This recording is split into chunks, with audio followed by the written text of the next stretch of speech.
Hi,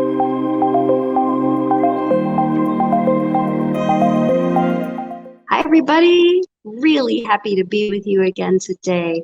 My name is Leslie, and I manage the vertebrate living collections here at the Natural History Museum. I'm going to be sharing two animals with you today from our collection. They have similar names, but they have really different lives. So we're going to talk about that, and they're going to help us understand the word diversity. Diversity meaning differences. Things that make animals unique. And it's also what makes nature strong and beautiful, the differences and unique parts of it. I feel the same way about humanity, actually. So this is one of the animals we're going to be meeting today. Her name is Tallulah, and she is a Solomon Island skink. She's actually kind of famous around here. She's quite popular, and you can see why. She's just amazing. Is she interested? Sure, she'll have a snack. We're actually going to be meeting another lizard too. Let me show you their pictures. This is Tallulah. Look at that cute face. Solomon Island skink, also known as monkey-tailed skinks. All right. And we're going to be meeting a western skink. His name is Blue, and you're going to be meeting him in just a few minutes. They're also known as Skilton's skinks. Lots of different names, but you notice the word skink is in both of those names, right? Skink. What is a skink anyway? All right. Well, skinks are a family of lizards. Like iguanas are a family. Like geckos are a family. It's a grouping of different lizard species, kinds of lizards, right? Let's look at some California skinks, shall we? These are your neighbors. These are the skinks, and they actually have a lot of similar aspects to their bodies to other skinks of the world. There's about 1,000 skink species across the world, and they have some similarities. What do you notice? We've got some smooth scales, right? We've got a long, slinky body. We've got short legs, kind of a shovel-headed face. Now you notice in the bottom left, there's some that are very brightly colored, and we'll get back to that in just a minute.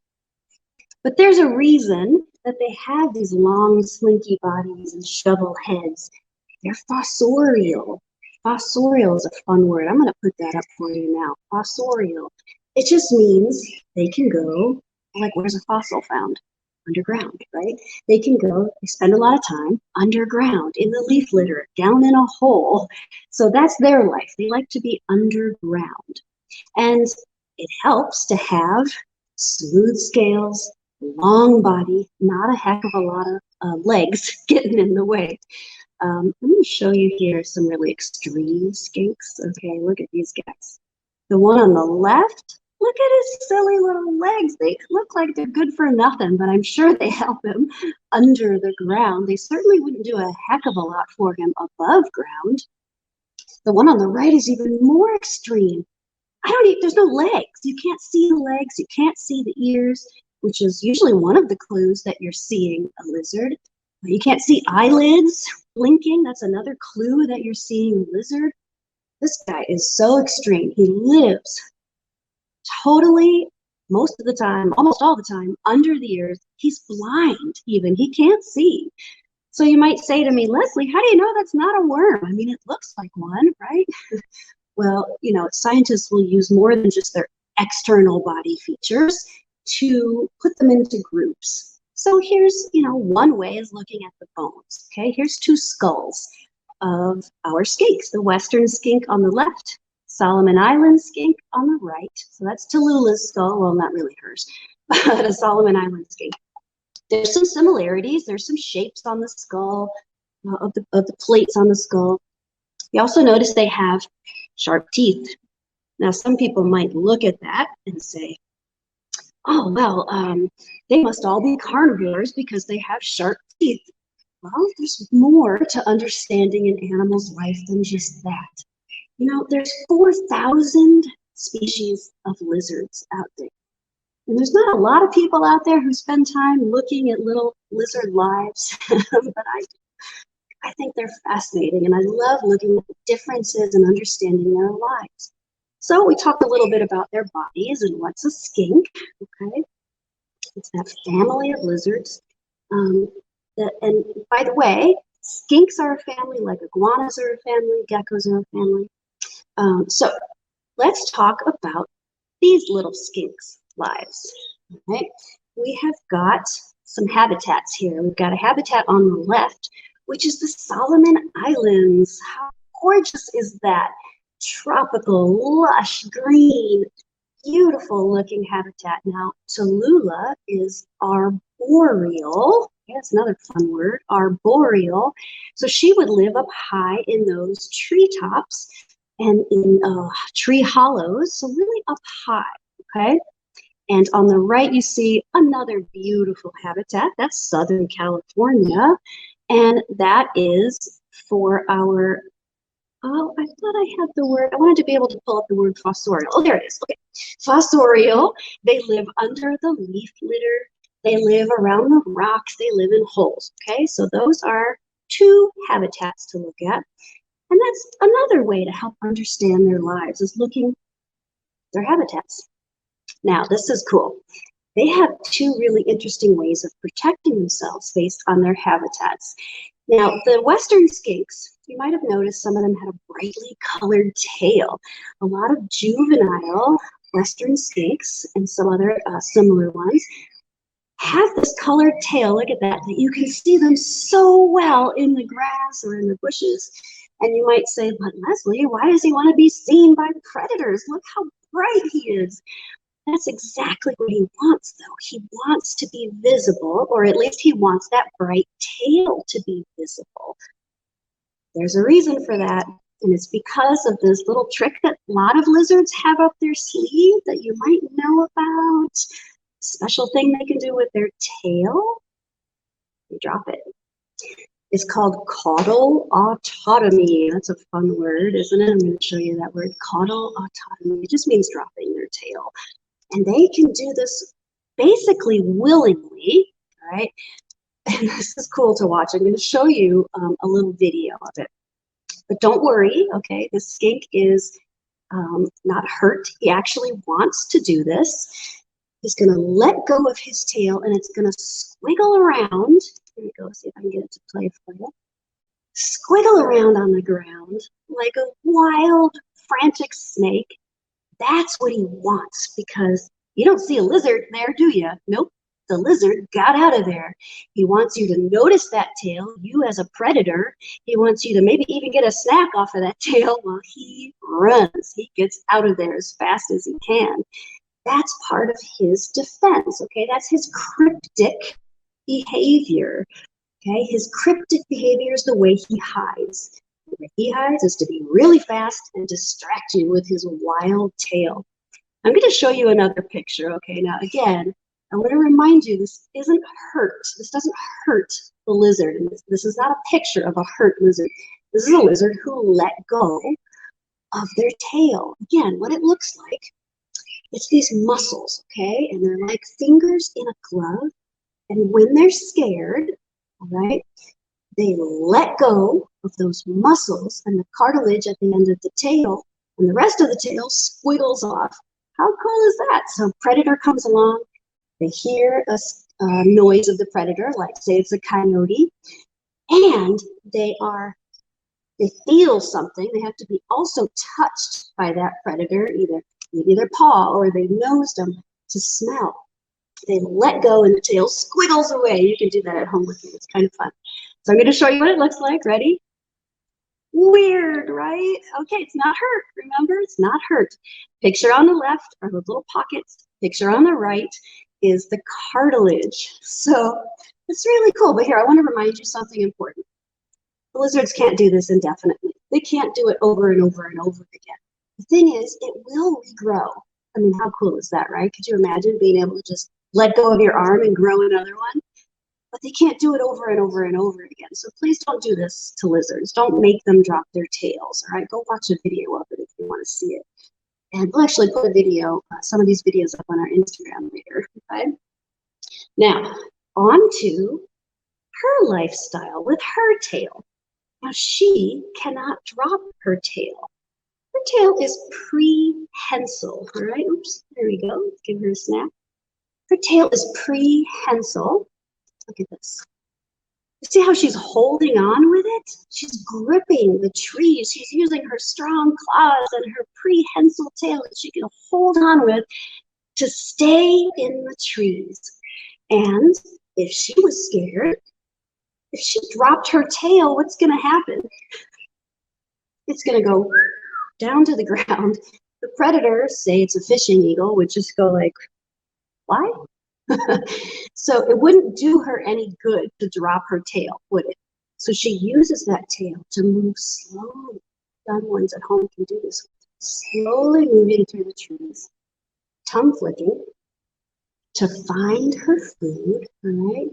And using that tail to hold on. So her crypsis, her way of hiding, is to be slow. The western skinks, to be fast. They use crypsis to be fast, to get out of there and distract you. It's pretty cool, right? Now, I said tongue flicking. I think you probably can see that lizards, especially skinks, look a lot like snakes. They're often mistaken for snakes because of this long body. And there's a good reason. They're very closely related to snakes. They're basically siblings, as it were. They're very, very closely related in the same group of animals, the same order, Squamata. So these two will actually tongue flick like, here I show you a picture of that, just like a snake. Now, Blue is a little bit shy, so we're going to show you him feeding, but until then, I'm just going to show you this cute little video of him tongue flicking. There he is, peekaboo Blue. Isn't he adorable? This is one of our neighbors here in Southern California. Oh, look at that. Oh, he's so cute. He's going to come up to the window again and show you that cute tongue. Look how cute.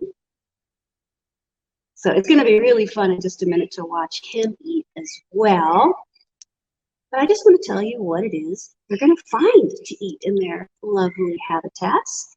Okay, so on the left, we've got the western skink munching down on bugs. That's what he's going to find there under the leaf litter, down in holes. He's going to find a lot of bugs, insects, roly-polies, spiders. They will eat whatever they can catch. We call Blue our little dragon. It's going to be fun to watch him eat. Now, the middle picture you can see is Tallulah, Solomon skink, standing up to grab some food. Now, remember we saw that the skulls had teeth? Some people might say, oh, herbivores, they don't need teeth. But as a matter of fact, of course they do. Just like the western skink needs his teeth, Tallulah needs hers. She might stand up to try to grab a flower or a leaf. And does she have a pair of scissors that she can use to cut them down? No, she has to use her teeth. And I'm going to see if she actually wants to make a little bite mark on here for you. Sometimes she'll do that. You interested in some of these greens, my friend? She is rather slowly interested. Oh, how cute. You can see that little bites there in that picture. She uses her sharp teeth to nibble on down leaves, flowers, stuff like that up in the trees to fill that great big old belly of hers. All right, so we're actually going to join Justine here now. Justine is behind the scenes with Blue, our little dragon, the western skink, and she's going to tell us about how we feed him here behind the scenes. So right now I actually have Blue in a smaller feeding aquarium. So this is not where he lives. He's just in here so that you guys would have a better chance of seeing him.